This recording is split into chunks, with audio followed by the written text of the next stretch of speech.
Como le adelantaba, Juan Luis González Alcántara Carrancá, ministro de la Suprema Corte de Justicia de la Nación, propuso declarar una invalidez parcial de la reforma judicial. Es la respuesta a los amparos promovidos por partidos políticos y legisladores.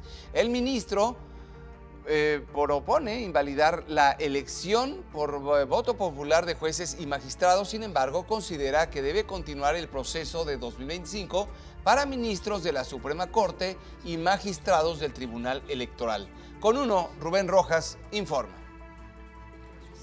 La Suprema Corte de Justicia de la Nación hizo público el proyecto de resolución del ministro Juan Luis González Alcántara Carrancá sobre las acciones de inconstitucionalidad presentadas en contra de la reforma judicial, el cual propone invalidar parcialmente la elección de juzgadores. Alcántara Carrancá señala que tanto el sistema de postulación de candidaturas como el sistema de listas generado para la votación corrompen los fundamentos de nuestra república representativa y democrática.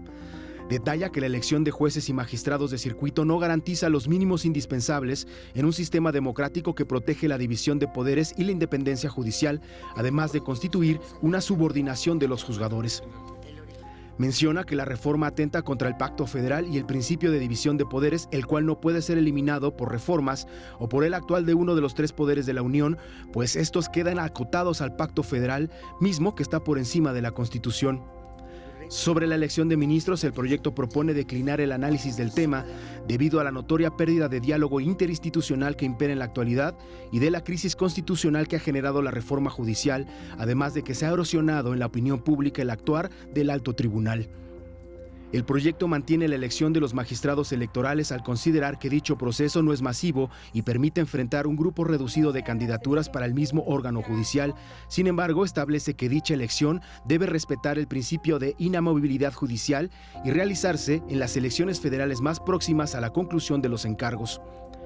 También se avala la desaparición del Consejo de la Judicatura Federal y la integración del órgano de administración y el Tribunal de Disciplina Judicial. Sin embargo, este último se invalidan algunas facultades por considerar que no están definidas adecuadamente, además de que no hay mecanismos de revisión sobre las resoluciones que tome el órgano disciplinario.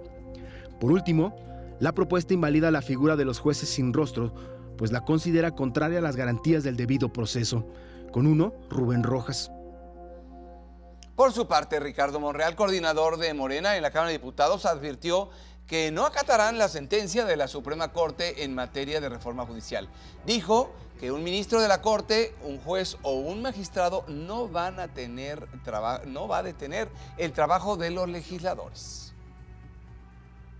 Nosotros vamos a continuar legislando y estableciendo límites en la Constitución para que no se cometan ese tipo de atrocidades y de inconstitucionalidades. ¿Ustedes no tomarán en cuenta? No, por supuesto que no. No tiene competencia, ni tiene tampoco jurisdicción, ni tiene facultades un ministro para invalidar una reforma constitucional. Está totalmente fuera de la legalidad, cometiendo actos bárbaros, inconstitucionales. Y es que por la mañana trascendió la supuesta renuncia de 7 ministros de la Suprema Corte. La Oficina de Comunicación Social del Alto Tribunal salió a desmentir esta información. Algunas fuentes señalan que el ministro Alberto Pérez Dayán comunicó la intención de no participar en el proceso del 2025 al concluir sus funciones.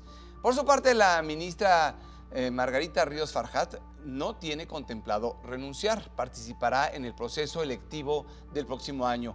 El ministro Luis María Aguilar Morales concluye su encargo de 15 años el último día de noviembre, mientras que la ministra presidenta Norma Piña y los ministros Alfredo Gutiérrez Ortiz Mena, Javier López Potisek y Luis González Alcántara Carrancá, además de Jorge Mario Pardo Rebolledo, no han expresado ninguna decisión hasta el momento.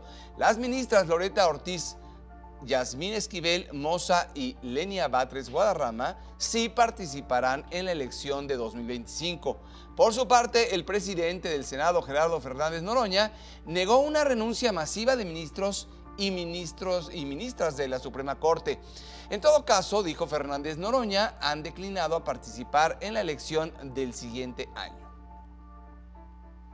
Con uno, Jesús Silva Herzog Márquez, profesor de la Escuela de Gobierno del TEC de Monterrey. Muy buenas noches, Jesús. Hola, Pablo. Estamos viendo una ingobernabilidad, hay desinformación, Pues inconformidad. Yo creo que estamos en una crisis constitucional, una crisis que no habíamos conocido en décadas en nuestro país. Durante mucho tiempo no habíamos visto este enfrentamiento entre los poderes, pero más allá de que haya desacuerdos entre el legislativo y el poder judicial, como se veía en la nota que nos acabas de presentar, el gran problema que estamos viendo en estos momentos es que estamos reventando los cauces institucionales para resolver los desacuerdos entre los poderes. Lo que estamos viendo es que ante el proyecto de una sentencia que podría llegar a declarar ciertas partes de la reforma al Poder Judicial como inconstitucionales, salta de inmediato el líder de Morena en la Cámara de Diputados para decir: nos da igual lo que diga la Suprema Corte, no nos importa lo que diga el más alto tribunal. Abiertamente los ignoran. Los ignoran, avisa que tendrían una actitud de desacato, cosa que, vale la pena recordar, había dicho también la presidenta Claudia Sheinbaum. Dijo ella que ni siquiera 8 ministros que se pusieran de acuerdo para echar abajo esa reforma judicial iba a impedir que siguiera adelante este proyecto. Entonces, cuando una política ignora al último órgano de la Constitución, pues estamos entrando en un terreno que es francamente crítico, de una ruptura del orden constitucional, y eso me parece de la mayor gravedad que pudiéramos nosotros enfrentar en este momento. ¿Cuáles serían las peores consecuencias? Porque hay que entender que es uno de los poderes que debería de ser respetado y en este momento lo están atropellando. Para quienes finalmente lo ven de lejos, o sea que es algo que sí nos perjudica a todos, ¿cuáles serían las consecuencias? Bueno, yo creo que es la determinación del gobierno de la República, de la coalición mayoritaria, de ignorar el orden constitucional. La Suprema Corte de Justicia va a cambiar dentro de unos meses, habrá una elección de ministros, pero en la que votarán por gente que nadie conoce. Votaremos por gente que no conocemos porque no tendremos forma de evaluar sus trayectorias. Irá muy poca gente a votar, es decir, no es que tendremos un poder constitucional con una nueva legitimidad, pero sobre todo creo que el gran problema es que perdemos a una institución que tiene ciertas bases de autonomía, de profesionalismo, en donde podríamos claramente decir: aquí hay una lógica distinta, un vocabulario distinto. Si uno lee, por ejemplo, el documento que hoy empezó a circular, este proyecto de sentencia que presenta Juan Luis González Alcántara para muy meticulosamente decir: estos aspectos de la reforma judicial contradicen la arquitectura básica de nuestra Constitución, estos no, veremos que hay una forma de acercarse a la política que es distinta a la política, a la forma en que se acerca el Ejecutivo o los partidos políticos o el Congreso. Esa razón diferenciada es la que estaríamos perdiendo con esta reforma. ¿No hay forma de frenar este cambio o, digamos, esta presión que están ejerciendo sobre magistrados y ministros? Porque son mayoría en Morena, ¿cierto? Por supuesto que son mayoría. En el Congreso de la Unión hay una mayoría abrumadora. En la Cámara de Diputados claramente con una mayoría calificada. En el Senado están apenas a unos cuantos votos de tener esa mayoría. Pero lo que tenemos es algo que no habíamos visto.